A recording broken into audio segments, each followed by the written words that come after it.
I feel like this is turning into an almost nightly vent session. It's finally the last week. About time.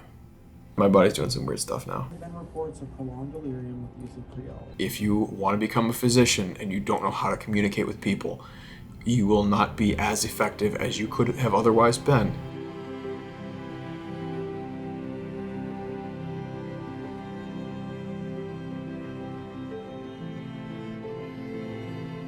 I'm starting to get tired.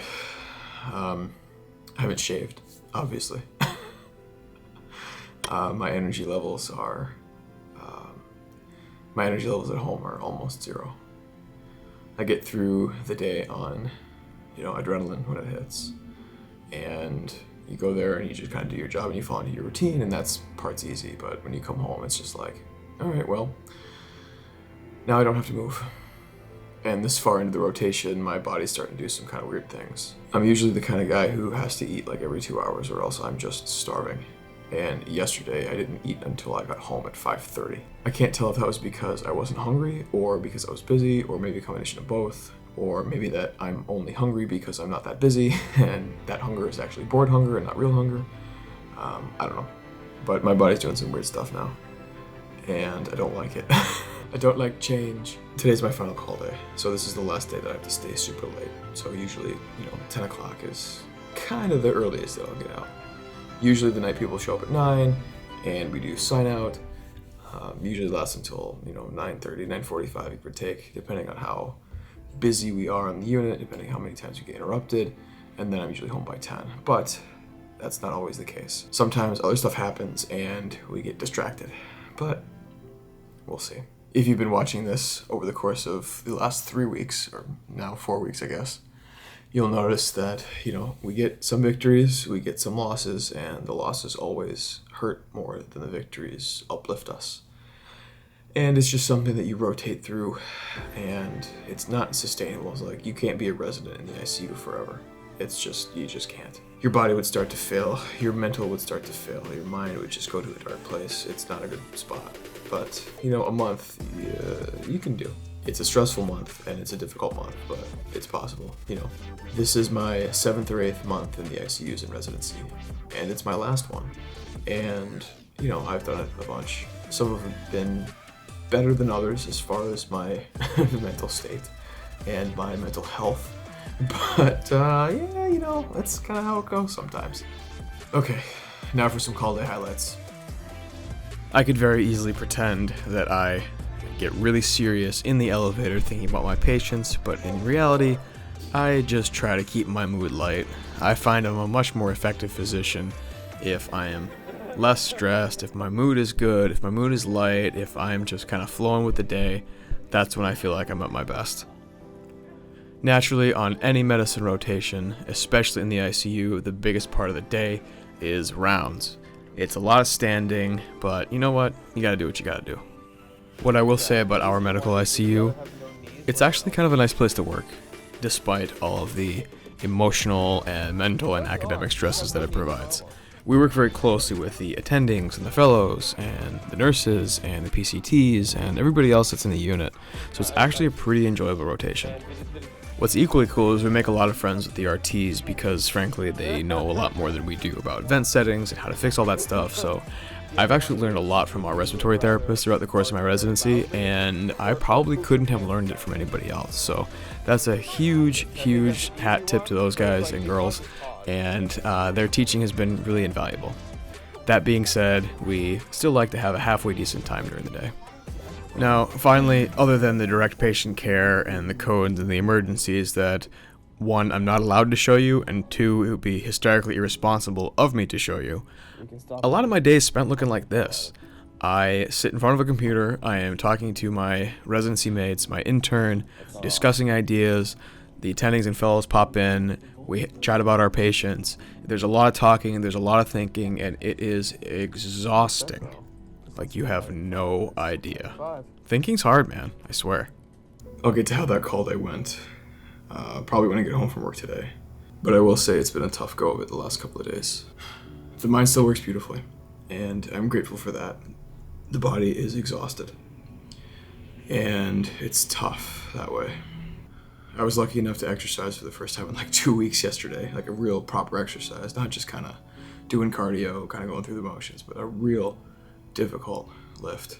And I am already sore, and I'm going to be sore for the next week. I could just tell from right now. Today I have 7 patients. I have morning continuity clinic, so my outpatient clinic. So best of luck to my intern this morning. No, I'll see him for pre-rounds, and we'll make sure all our plans are hashed out, and we'll talk about stuff before I have to dip out of rounds. And of course, I'll be back in the afternoon. But maybe in a little bit we can debrief about what happened on my final call day and address some of the frustrations that I have. But I am extremely late for work, so I gotta go. Okay, bye. You know, COVID is still weird. COVID still does some stuff that we don't understand. We know, infinitely more than we did a year ago.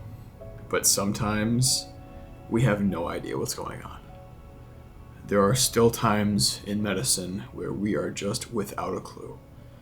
There are still times we do everything we can and the opposite of what we expect happens. And we just assume that we have all the answers. And we don't. And that's something that's important to remember. Had a guy pass in the ICU that we did everything we could. We did everything correctly. His body's responses were the opposite of what we thought they were going to be. So, yeah, we're all still a little bit bothered by that. But sometimes you don't get that kind of a win. But a different guy, the guy who I was certain was going to die, is actually still alive.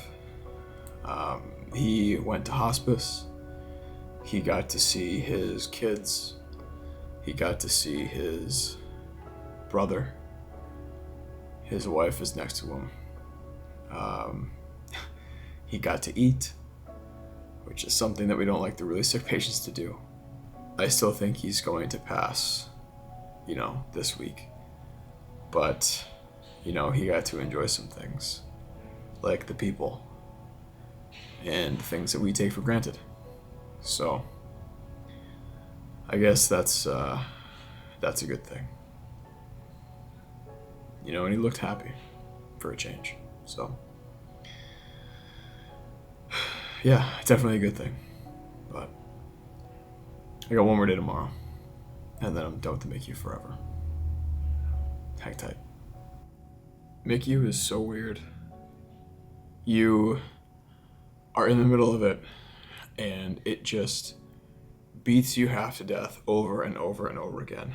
And then all of a sudden it's gone. I have no idea how I managed to make 4 videos, one for each week of the ICU. I will say my other social media and studying sorts of things kind of took a back seat, but that's okay. We will survive.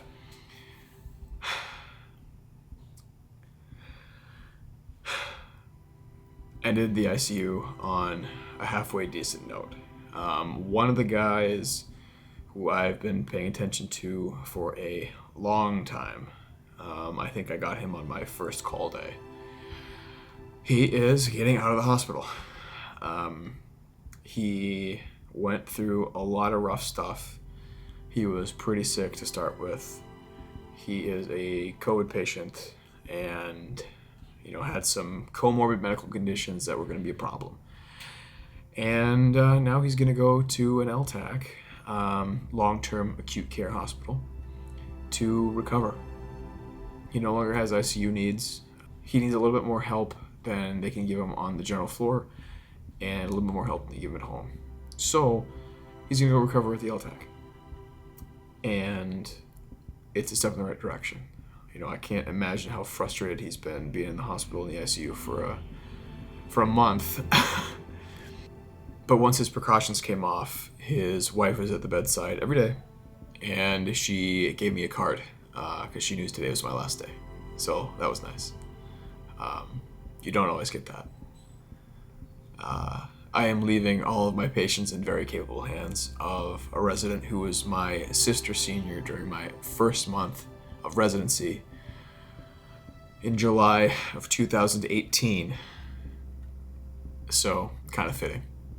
You learn a lot of medicine in the ICUs, and you learn a lot about yourself and how you react to people dying, people living, how you react to people who may have a misguided idea of what the next step in a patient's care should be. And you learn a lot about how much you actually know about medicine. Because it's not always about putting in the correct orders, it's about having the entire team understand why you're putting in those orders and why those orders are correct. That's not always an easy thing to master. You can read and you can study and you can know the medicine, but if you want to become a physician and you don't know how to communicate with people, you will not be as effective as you could have otherwise been. It's a skill that needs developing. It's a skill that takes a long time to develop. Also, I apologize for the dog hair, because routinely when I come home, Bruin launches himself at me and, well, yeah, he's big. My intern did great this month. I was very happy with his performance and his understanding of how medicine works, how to talk to other people, when to lean on me for support, when not to. And yeah, he did great. I was very happy with him. Also, he was very expressive and it was hilarious. So there's that. But I, unfortunately, don't get a break. Tomorrow I go to a neurology rotation run by people who are primarily neurologists. And I'm just there to try to pick up whatever it is I can. Hopefully it's less stressful. I am 1/3 the way through the toughest stretch I have in my third year of residency. So, still a long ways to go. But I made it through this one. This was probably going to be the hardest month of the 3. But yeah, it doesn't get much easier from here. I'm grateful to be done. I could use a good night's sleep and a little bit less stress. Definitely. Still can't believe I made 4 MICU videos. That's kind of insane. But all of you who are watching this, thank you for letting me vent to you and try to impart my minute knowledge. It can be a tough time. It is a tough time. It's a tough rotation. It's a lot. You are the bedside and the medicine and the communication with family, and you are there always for everybody at all times, even when you're at home. It gets overwhelming time to time. We all get overwhelmed. We all, from time to time, think that we don't want to do this anymore. And that's normal. It's sad that it's normal, but it's normal nonetheless. So I'm very grateful to be done. I'm going to shut the camera off and go spend some time with my family. Thanks for watching.